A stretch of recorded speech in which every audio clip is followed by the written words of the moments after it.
Hi team! In this screencast, we're going to cover sections 3 and 4.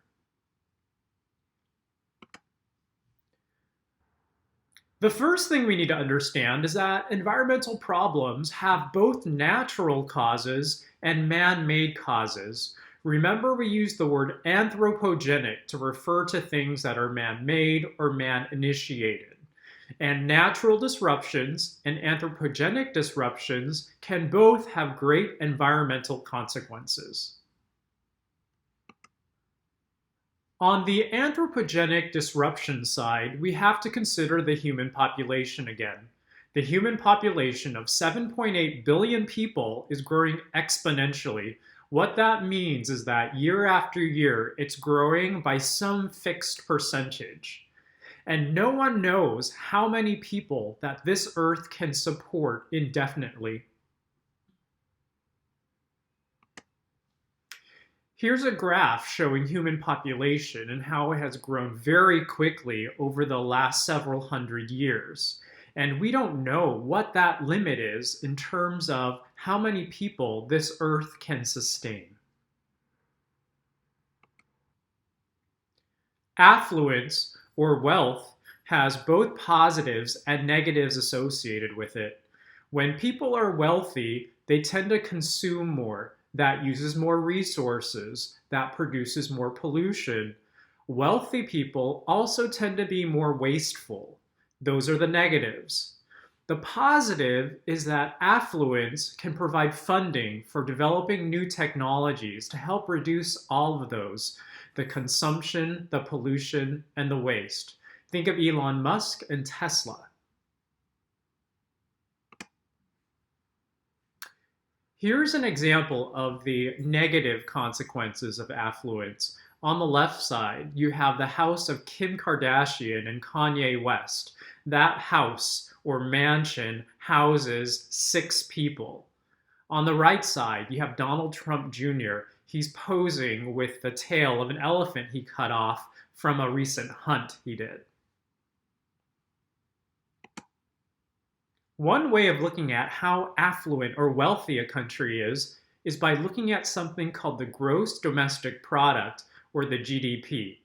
The GDP is a measure of the value of all goods and services produced by one nation in one year. If you take a look at the graph on the screen, the United States has the highest GDP, followed by China and Japan.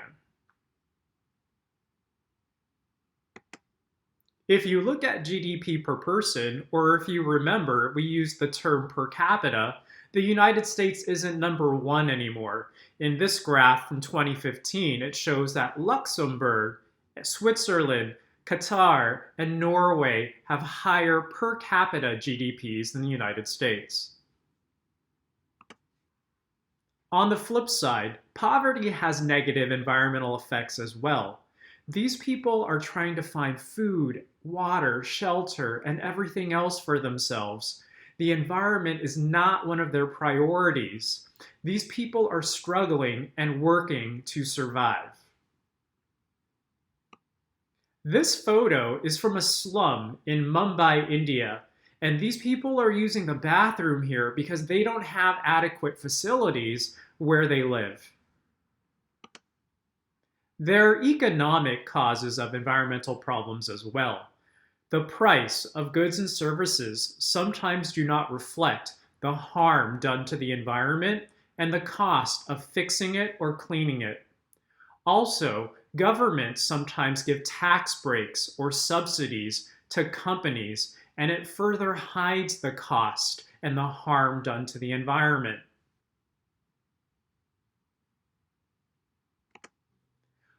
Our isolation from the environment is another cause of problems.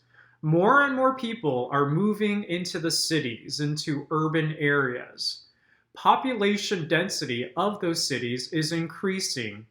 And as a result, we are becoming more isolated, more ignorant of nature, and it's causing what some people call nature deficit disorder. We also have to think about the way that different people feel about or view the environment. The whole field of environmental ethics studies how people approach the environment, how they think about the environment, and people tend to fall in one of three different categories. There's the planetary management worldview, where people feel like they are separate from and in charge of nature. There's the stewardship worldview, where people feel like they're managers of nature. And then there's the environmental wisdom worldview, where people see themselves as part of nature and that they need to take care of it in such a way. The last section of the chapter focuses on what it means to be an environmentally sustainable society. An environmentally sustainable society is one that meets our current needs, but also meets the needs of future generations.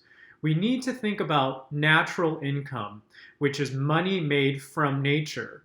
We should depend on natural income from renewable resources so we know that that natural income will continue to come in the future. We have to look at our different attitudes and find one that combines environmental wisdom with compassion for all life. We need to understand that it only takes about 5 to 10% of a population to change their mind for major social change to happen. It's a lot faster than people think. When people change their minds in a major way, we call that a paradigm shift. And we see that already happening. We have sustainable farms, we have sustainable buildings, sustainable schools, and one day we'll have a sustainable society.